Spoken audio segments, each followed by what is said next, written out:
किती प्रेशर आहे, काय आहे, तो आज बहुतेक आज डिसिजन देणार आहे. जी जी करुणाचे व्हिडिओ आणि 8 फोटो आले संतोष देशमुखांच्या हत्येचे आणि आरोपी जीवे मारताना सेल्फी घेऊन हसत होते. हत्येचे फोटो समोर आल्यावर संपूर्ण महाराष्ट्र हादरला आहे. राजीनाम्याची मागणी होते. काल बैठकही झाली देवगिरीवर. काय म्हणतात दादा, आज राजीनामा होईल अशी शक्यता आहे. आज राजीनामा होईल असं तुम्हाला वाटतंय का? आणि नाही झालं तर काय पुढची प्रक्रिया? काल जेव्हा फोटो हे अख्ख्या महाराष्ट्राने बघितले, ते आम्ही सुद्धा बघितले. बघत असताना डोळ्यात पाणी आणि मस्तकात आग, हे प्रत्येक व्यक्तीच्या डोक्यात आग गेल्याशिवाय राहणार नाही. अख्खा महाराष्ट्र स्तब्ध झाला. त्यातले फोटो जर आपण बघितले तर कपडे काढतानाचे फोटो आपण बघितलेले आहेत. छातीवर पाय ठेवून सेल्फी काढताना ते सुद्धा हसत हसत फोटो बघितलेले आहेत. त्याच्याच बरोबर माफ करा हा शब्द योग्य नाही.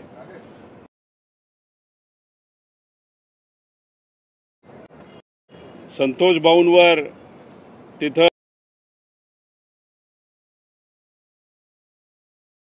गुंड प्रवृत्तीचे लोक होते. त्यांनी कायदा व सुव्यवस्था जी महाराष्ट्राची आहे त्याच्यावर लघवी केल्यासारखं आपल्याला त्या ठिकाणी म्हणावं लागेल. खरं तर हा रिपोर्ट नाही तर हे फोटो काल आपल्याकडे आले, पण हे 2 महिन्यापूर्वीच देवेंद्र फडणवीस साहेबांकडे सुद्धा आले असावेत, दादांकडे सुद्धा आले असावेत. मग 2 महिन्यापूर्वी हे फोटो तुमच्याकडे असताना सुद्धा तुमचं मन त्या ठिकाणी सगळ्या गोष्टी बघितल्यानंतर कुठेतरी एक निर्णय घ्यावा, एक धाडसी निर्णय घ्यावा असं तुम्हाला वाटत नसेल तर तुम्हाला मन आहे का असा प्रश्न त्या ठिकाणी लोकांना पडलेला आहे. खरं तर देवेंद्र फडणवीस साहेबांना मला विनंती करायची की तुमची मैत्री नाही तर जे काही तुमचे संबंध असतील ते कचऱ्यात टाका, पण आजच्या आज धनंजय मुंडेचा राजीनामा त्या ठिकाणी सरकारने घेतलाच पाहिजे. कारण कराड हा जो माणूस आहे, हा जो राक्षसीय प्रवृत्तीचा माणूस आहे, तो धनंजय मुंडेचा एकदम खास हे अख्ख्या जगाला तिथं माहिती आहे. आणि मग 2 महिने हे फोटो येऊन तुम्ही 2 महिने ज्या पद्धतीने वागत आहात तेव्हा अप्रत्यक्षपणे तुम्ही कराडची सरकार म्हणून पाठराखण करत आहात आणि धनंजय मुंडेची सुद्धा पाठराखण करत आहात असं आमच्या सगळ्यांचं मत आहे. अजितदादांना मला सांगायचंय, एक नागरिक म्हणून, एक पुतण्या म्हणून, दादांकडे आम्ही सर्वजण बघत असताना तिथं प्रशासनावर चांगला कंट्रोल असणारा नेता आणि कधीतरी योग्य निर्णय घेण्यासाठी काही झालं तरी निर्णय घेण्याची धमक ही दादांमध्ये आहे. त्यामुळे दादांनी आज अधिवेशन सुरू होण्याच्या आधी धनंजय मुंडेचा राजीनामा त्या ठिकाणी घेतला पाहिजे. मी खरं तर पंकजा ताईंना सुद्धा इथं विनंती करणार आहे, पोडियमवर या, लोकांसमोर या. तुमचे भाऊ असू, तुम्हाला इलेक्शनला धनंजय मुंडेंनी मदत केली नाही केली हा विषय बाजूला ठेवा, पण थोरले मुंडे साहेब आज असले असते तर तिथं धनंजय मुंडेला चापकाली मारलं असतं, पण तिथं त्याला राजीनामा घ्यायलाच लावला असता. त्यामुळे आज सरकारने धनंजय मुंडेचा राजीनामा घेतला नाही तर आम्ही अधिवेशन चालवून देणार नाही. हे आमच्या सगळ्यांचं त्या ठिकाणी मत आहे, हे अख्ख्या महाराष्ट्राचं. त्यामुळे ही राक्षसी प्रवृत्ती या महाराष्ट्रामध्ये पद्धतीने वाढत, त्याला खऱ्या अर्थाने काढून टाकायची असेल तर आज निर्णय सरकारच्या माध्यमातून घेतला गेला पाहिजे. आणि तो घेतला गेला नाही तर महाराष्ट्रातला प्रत्येक व्यक्ती या सरकारला माफ करणार नाही. आणि काही लोक मुद्दामून याला जातीय रंग देत आहेत. इथं देशमुख परिवाराला जो झळ पोचली तो कुठल्याही समाजाचा असला असता तरी अख्खा महाराष्ट्र त्या व्यक्तीच्या पाठीमागे उभा राहिला असता. अशा क्रूर पद्धतीने त्या ठिकाणी त्याचा मर्डर झालेला आहे. आणि सगळी प्रक्रिया जर बघितली तर कराडला जास्तीत जास्त कदाचित 7 ते 8 वर्षाची त्या ठिकाणी सजा मिळू शकते. त्यामुळे याच्यामध्ये सुद्धा बऱ्याच काही गोष्टी त्यांनी ठेवलेल्या आहे. सह आरोपी करण्याची जरूरत आहे. त्यामुळे ह्या सगळ्या गोष्टींकडे लक्ष देऊन हे सगळ्या लोकांना फाशी मिळाली पाहिजे असं आमच्या सगळ्यांचं ठाम मत आहे. पण निर्णय आजच घ्यायचा. काल रात्री तुमची काय चर्चा झाली माहित नाही, पण अधिवेशनामध्ये आल्या अधिवेशन सुरू होण्यापूर्वी तो निर्णय झालाच पाहिजे असं आमच्या सगळ्यांची मागणी आहे. फडणवीस आधीपासूनच आग्रही होते, मात्र मुंडे राजीनामा द्यायला तयार नव्हते अशी पण आता माहिती समोर येते. मग तुम्ही मुख्यमंत्री आहात तर मुख्यमंत्री होण्याचं काय भजात आहे का तुम्ही? तुमच्याकडे जर एवढी ताकद असेल मुख्यमंत्री म्हणून, तुम्ही कोणालाही उभं करू शकता, कोणालाही बसू शकता. ती ताकद दाखवायची तुम्हाला जरूरत आहे. तुमच्याकडे हे फोटो 2 महिन्यापूर्वी आलेत, हे काल बघितल्यानंतर आम्हाला झोपा लागल्या नाहीत, महाराष्ट्राला झोपा लागल्या नाहीत, तुम्हाला मात्र 2 महिने झोपा लागतात. परवा तुम्ही पत्रकार परिषद घेता, एकमेकाची चेष्टा करता, म्हणजे हे फोटो तुमच्याकडे असताना सुद्धा तुमचं मन कुठं तुम्हाला बोललं नाही की अरे माणुसकी जपली पाहिजे. तुम्ही मैत्री जपताय, तुम्ही सरकार जपताय, तुम्ही पार्टी जपताय, राजकारण जपताय, पण माणुसकी जपणं तुम्हाला जमलं नसेल म्हणजे खरंच त्यांचे पाय धरले पाहिजे असं आपल्याला म्हणावं लागेल. पण हे जे काय आहे ते कुठंतरी तुमच्याकडे मुख्यमंत्री म्हणून आणि ज्या पक्षाचे अजितदादा हे प्रमुख आहेत त्या पक्षाचा हा आमदार आहे आणि त्यांना त्या ठिकाणी पद आहे, ते पद अजितदादा सुद्धा काढू शकतात आणि तिथं देवेंद्र फडणवीस सुद्धा काढू शकतात असं आमचं प्रामाणिक मत आहे. धनंजय मुंडे अडकू शकतात का राजीनाम्यानंतर? 100% तुम्ही खोलात जाऊन जर चर्चा केली, फोन नंबर चेक केले, कोणाला कधी फोन झाला होता, पोलिसांना कुणी फोन केले होते, कशा पद्धतीने पाठराखण कोणाकोणाची कुठं कुठं झाली होती, याचं सगळं जर तुम्ही काढलं तर तुम्हाला नक्कीच कळू शकेल की याच्यामध्ये कदाचित आम्ही डायरेक्ट बोलू शकणार नाही पण असू शकतात. पण जर मंत्रीच तो व्यक्ती असेल तर कुठला पोलीस अधिकारी त्या ठिकाणी काम करणार आहे? म्हणजे तिथं देशमुख परिवारातला जो आपलं धनंजय देशमुख आहे ते बोलताना काय बोलले की जर पोलीस नसते तर माझा भाऊ जगला असता. म्हणजे त्याचा अर्थ पोलीस प्रशासनामुळेच माझा भाऊ मारला गेला असं कुठेतरी त्यांचं त्या ठिकाणी मत आहे.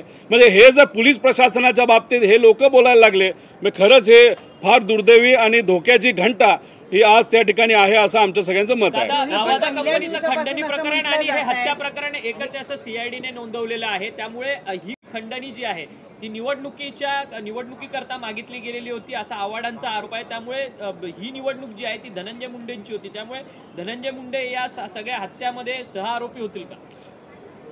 त्या ज्या कंपनीकडनं त्यांनी खंडणी मागितली ती माझ्या अंदाजाने काही दिवसांपूर्वी मागितली गेली होती. खंडणीचा गुन्हा दाखल झाला पण त्या कराडवर कुठेही ॲक्शन झाली नाही. कराडवर ॲक्शन झाली असती तर आज संतोष देशमुख जिवंत असले असते. पण त्यावेळेस मंत्र्याचा मित्र का भाऊ का काही बोला पण सगळे व्यवहार हा त्या ठिकाणी तिथं कराडच बघायचा हे मी आधी सुद्धा बोललो होतो. जेव्हा गीतेवर त्या ठिकाणी कारवाई झाली होती तेव्हा सुद्धा सांगितलं होतं मास्टर माइंड हा कराड आहे.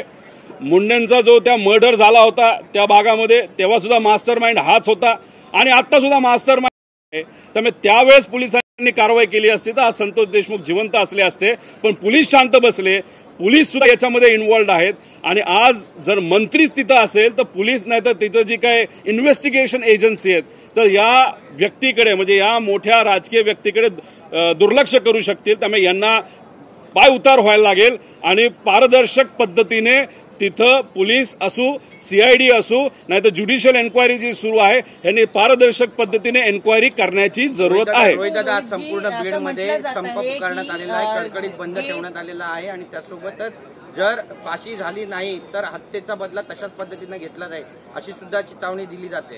हे बघा, लोक चिडलेली आहेत आणि ती बीडपर्यंत राहील असं आम्हाला वाटत नाही. अख्ख्या महाराष्ट्रात जाईल आणि सगळ्या समाजामध्ये जाणार आहे. कारण कोणालाच कालचे फोटो बघितल्यानंतर म्हणजे आधी जे काही वर्णन केलं गेलं ते सुद्धा ऐकून लोकांना झोपा लागल्या नव्हत्या. फोटो बघितल्यानंतर लोक चिडलेली आहेत आणि अख्खा महाराष्ट्र त्या ठिकाणी बंद पाडू जाऊ शकतो. लोक रस्त्यावर येऊ शकतात. त्यामुळे सरकारला विनंती आहे कुठंतरी तुम्ही पायंडा चांगला पाडा.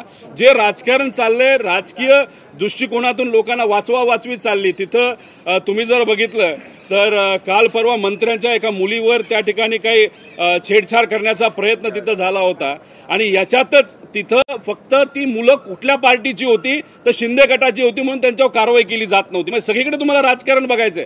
उद्या जर एखादा महिलेचा रेप झाला आणि तो एखादा बीजेपीचा कार्यकर्ता असेल तर त्याला तुम्ही सोडून द्यायचं. तसंच पराडकर असू नाही तर तो तुमचा सोलापूरकर असू हे भाजपचे कार्यकर्ते म्हणून महामानवांशी बोलले त्यांना सोडून दिले, एकाला तर बक्षीस सुद्धा दिलं. ते हे जे काय राजकारण या गोष्टीत सुरू आहे त्याली कायदा व सुव्यवस्था आज अडचणीत येत चाललेली आहे आणि हे जे गुंड प्रवृत्तीचे लोक आहेत त्यांच्या डोक्यामध्ये मस्ती गेली. सरकार हे त्यांचं आलंय असं त्यांना वाटतं म्हणून कसंही वागलं तरी चालतंय. छातीवर पाय ठेवा नाही तर कोणाच्या चेहऱ्यावर त्या तिथे तुम्ही वेगळं काहीतरी करा आणि नुसते फोटो सेल्फी पाडलं तर आमचं कुणी काय केस सुद्धा धरू शकत नाही अशी भूमिका आणि भावना ही या गुंड प्रवृत्तीच्या लोकांची झालेली आहे. त्यामुळे कारवाई झालीच पाहिजे. पण हा जो कराड आहे तो मुखिया होता, घुलेला मुखिया दाखवला आहे, कराड हा मुखिया होता. हे करून तिथं फाशीची शिक्षा सुद्धा त्या व्यक्तीला झाली पाहिजे आणि हे जे नेते या व्यक्तीला जे वाचवण्याचा प्रयत्न करतात त्यांनी राजीनामा द्यायची जरूरत आहे. परंतु पहिल्या दिवशीपासून असं म्हटलं जात आहे की धनंजय मुंडे यांची त्या खुनात थेट इन्व्हॉल्वमेंट नाहीये, मग त्यांचा राजीनामा का घेतला जावा?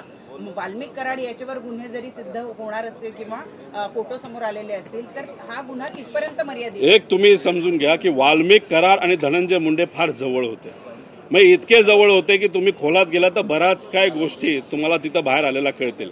व्यवहार धनंजय मुंडेचा कोण बघत होतं तर वाल्मिक कराड बघायचा. तिथं परळीमध्ये कोणाचं चालतं जर तुम्ही विचारलं तर धनंजय मुंडेचा नंबर दुसरा येतो, वाल्मिक कराडचा पहिला येतो. इतके ते जवळ आहेत. मग कदाचित कपडे सुद्धा शेअर करत असावेत आणि बरंच काय त्या ठिकाणी व्यवहार सुद्धा शेअर करत असावे असं म्हणणं आहे.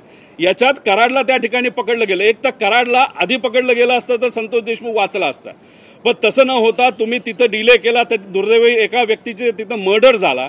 आणि मग एवढा व्यक्ती जवळ असेल आणि त्याचा मित्र जर सरकारमध्ये असेल तर सरकारमध्ये असणारा व्यक्ती नक्कीच त्याच्यामध्ये काही ना काहीतरी गोष्टी करू शकतो. आता वाल्मिक कराडला कॉट म्हणजे बेड दिली गेली, कदाचित AC दिला गेला, जेवणही चालू आहे, तिथला जो CCTV आहे तोही त्या ठिकाणी बंद आहे आणि त्याच्या विचाराचे जे काही नाहीतर संपर्कातले जे कोणी पोलीस अधिकारी आहेत ते त्याच्या जेलच्या अवतीभोवती त्या ठिकाणी ठेवलेत. मग ह्याच्यावरनं काय समजायचं की कुठंतरी सरकारमधून कुणीतरी त्यांना पाठिंबा देते असं आपल्याला म्हणावं लागेल. आणि हे सगळे फोटो येऊन एवढे पुरावे असताना सुद्धा जर सरकार झोपलं असेल तर देवेंद्र फडणवीस साहेब, अजितदादा आणि या सगळ्यांना मला म्हणायचं आहे की कुठंतरी तुम्ही संवेदना दाखवा.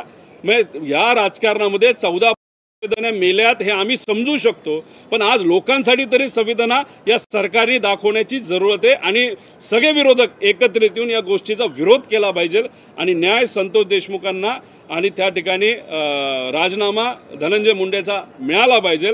आज थोरले मुंडे साहेब असले असते त्यांनी सुद्धा हेच केलं असतं. त्यामुळे ह्या गोष्टी विचारात घेण्यात गेल्या पाहिजे असं आमचं मत. अशी माहिती समोर येते मुख्यमंत्री देवेंद्र फडणवीस धनंजय मुंडेंच्या राजीनाम्यासाठी सुरुवातीपासून आग्रही होते. हे बघा, ह्या सगळ्या गोष्टी तुमच्याकडे असताना तुम्ही मुख्यमंत्री असताना सुद्धा तुम्ही शांत बसत असाल तर म्हणजे खरं आश्चर्य आहे. आता इथं या प्रकरण इतकं गरम झालं त्याच्यामधून तुम्ही पाय काढत असाल. मी आधीपासून आग्रही होतो. तुम्ही आधीपासून आग्रही होता. तुम्ही तिथं शिंदे चे जे काही नेते आहेत नाही तर त्यांचे जे विभाग आहेत त्याच्यावर तुम्ही कारवाई करता, त्याच्यावर तुम्ही स्थगिती करता, तिथं तुम्ही कुरघोड्या करता आणि इथं मात्र तुम्ही म्हणता की मी आधीपासून आग्रही होतो पण तिथं धनंजय मुंडेच तिथं राजीनामा देत नव्हते. म्हणजे हे आश्चर्याची गोष्ट आहे. एखाद्या व्यक्तीला नैतिकता नसेलच तर नेता म्हणून तुम्ही नैतिकता शिकवण्याची आणि अख्ख्या जगाला नैतिकता काय हे दाखवण्याची जरूरत ही नेत्याची असते. पण या दोन्ही नेत्यांनी जर दाखवलं नसेल तर मग आश्चर्याची गोष्ट आहे. त्यामुळे आज चान्स आहे, आजच्या आज राजीनामा हा धनंजय मुंडेचा घेतलाच पाहिजे असं आमच्या सगळ्यांचं मत आहे. लवकर दादा